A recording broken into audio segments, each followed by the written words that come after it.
喂，你有冇試過同另一半喺沙灘睇緊靚夕陽，突然老婆問你，你會唔會陪我到最後？你即刻心入面彈出10個問號，係咪話我成日唔洗碗，終於忍無可忍？定係佢已經買定保險準備同我攞命分身家？哈哈，我係發財哥，專同大家講啲真係有用嘅資訊，得閒又分享收息、保本、退休生活嘅實戰經驗，希望你日日開開心心，錢包越嚟越漲。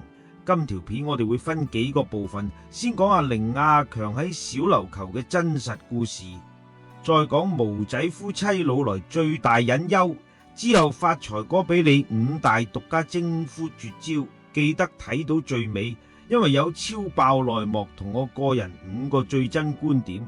想知最新最快最猛嘅退休秘聞，快過你老友，記得即刻訂閱埋開鈴鐺。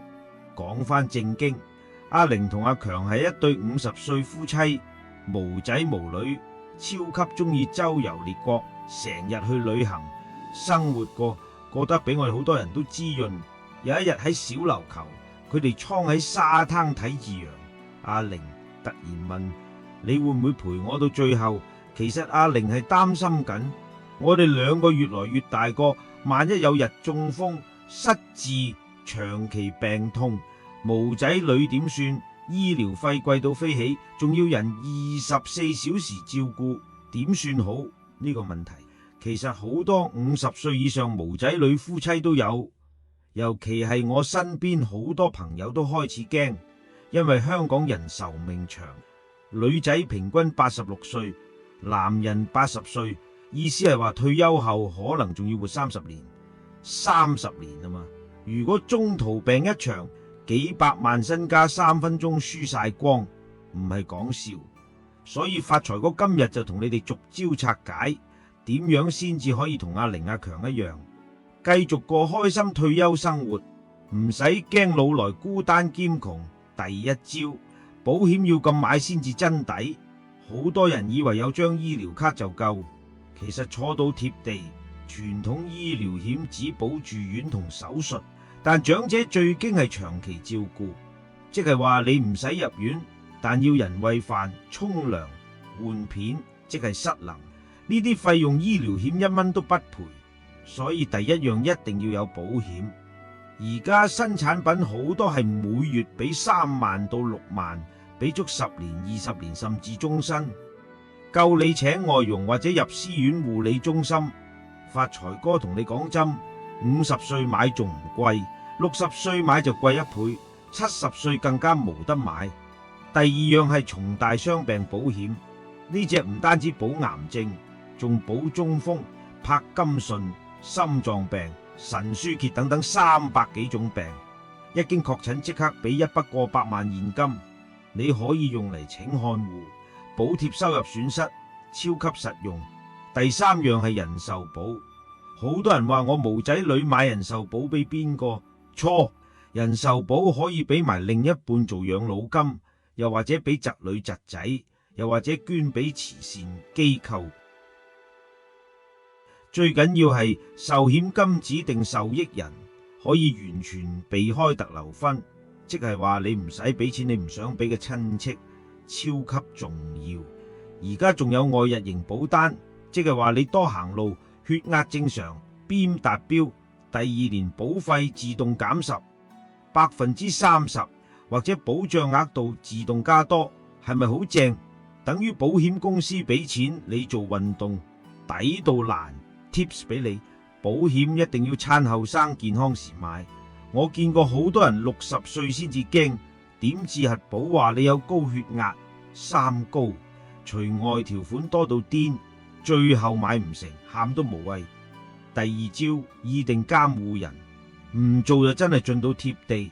你有冇諗過，如果你突然中風變植物人，邊個有權決定你嘅醫療財產？如果無預先講清楚，就由法院指派法定監護人，通常係你最唔想見到嘅親戚，佢哋可以凍結你戶口、賣你層樓，甚至決定你插唔插喉。經未？所以而家有擬定監護制度，你清醒時去公證人度簽字，指定邊個做你監護人。阿玲同阿玲兩個都選咗侄女小美，因為小美同佢哋感情好好，又唔會同佢哋爭產。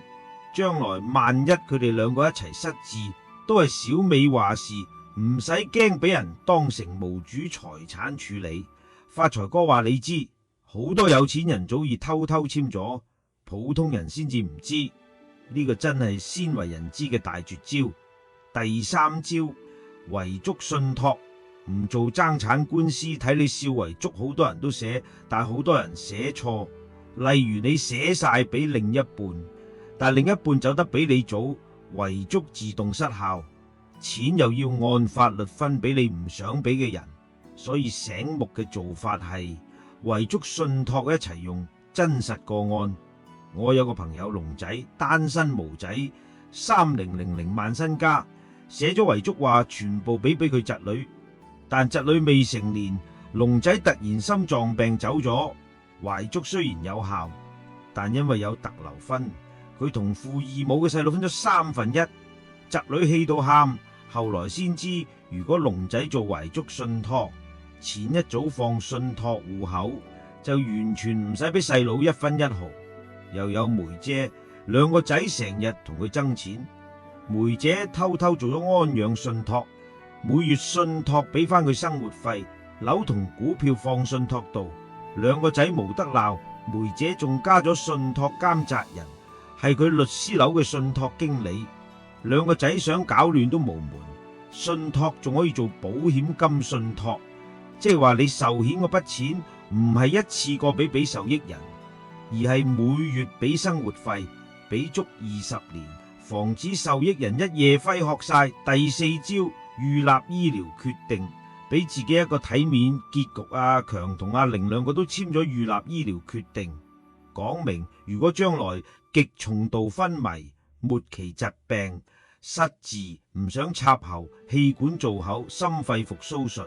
阿強話：我強咗一世，唔想最後變成植物人俾人餵食，俾我體面嘅離開。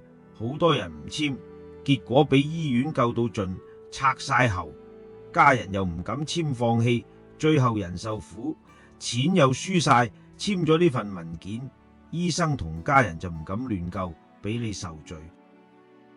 第5招，退休前5年係黃金窗口，唔捉緊就真係輸晒。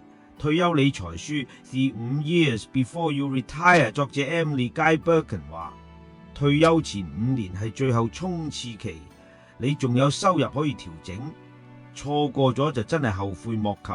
第一樣要做，先行體驗退休生活，即係話唔好等到真退休先知原來退休好悶。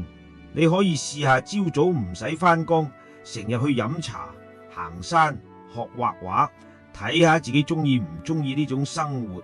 第二樣，計清楚你退休要幾多錢，唔好聽人講有20萬就夠，你要計你每月開支、醫療、旅行、幫侄女交學費，加埋要幾多，計到盡。第三樣，準備 Plan B， 萬一樓市股市大跌，你最低要幾多錢先可以繼續過到想要嘅生活？發財哥計過，我最低都要有1500萬先敢退休，少過呢個數我就繼續做 YouTuber 啦，哈哈。第四樣，瘋狂加注投資，尤其係 TVC 可扣稅自願性強積金，每年6萬上限，供咗即刻扣稅，又可以放長線滾大，抵到爛。第五樣，補翻醫療保障缺口，50歲以上買終身危疾好貴，但定期危疾20年期好多都仲買到，而且核保寬鬆，或者買有長照福利嘅人壽保險，萬一要人照顧就每月俾錢。發財哥個人5大獨門觀點：一，其實長照險同重大傷病險50歲買比60歲買保費平足40%，60%，但保障一樣。點解仲唔即刻買？因為保險代理唔想你知，佢哋想你60歲先買，賺多啲佣金。二，擬定監護人唔單止俾無仔女夫妻用，有仔女都應該做。因為你唔想你仔女為咗你啲錢而打官司，簽咗議定監護。至少你信任嘅人話事，仔女想搞事都無符。三，信託真係有錢人嘅必殺技，但而家接100萬身家都可以做，唔使好多錢，律師費加信託開戶費10幾20萬搞掂，抵過俾親戚分身家。四，預立醫療決定唔係想死，係唔想俾人救到生不如死。我見過太多老人插喉插到頸穿窿，喊都無眼淚，簽咗先至係孝順。五，退休前5年鬼奇驚，不如當成最後衝刺，好似打波加時最後5分鐘，搏晒命都值得。因為你搏贏咗就30年食喝玩樂，搏輸咗最多做5年 YouTuber 幾年，點都唔蝕。總括嚟講，阿玲同阿強而家保險買齊，議定監護簽好，信託遺囑搞掂，預立醫療指示都做晒。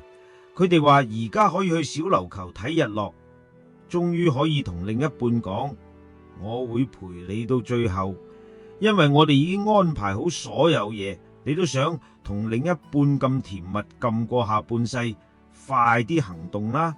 保險問翻你嘅代理，議定監護就打去公證人度問，信託遺囑就揾翻信得過嘅律師。由今日開始做，遲一日就多一日風險。記得 like 同 share 俾你嘅另一半同好朋友睇，最緊要訂閱發財哥。下次想快人一步睇到新片，記得訂閱。唔好俾朋友快過你知，祝大家生活愉快，身體健康，財源滾滾，退休開心，拜拜。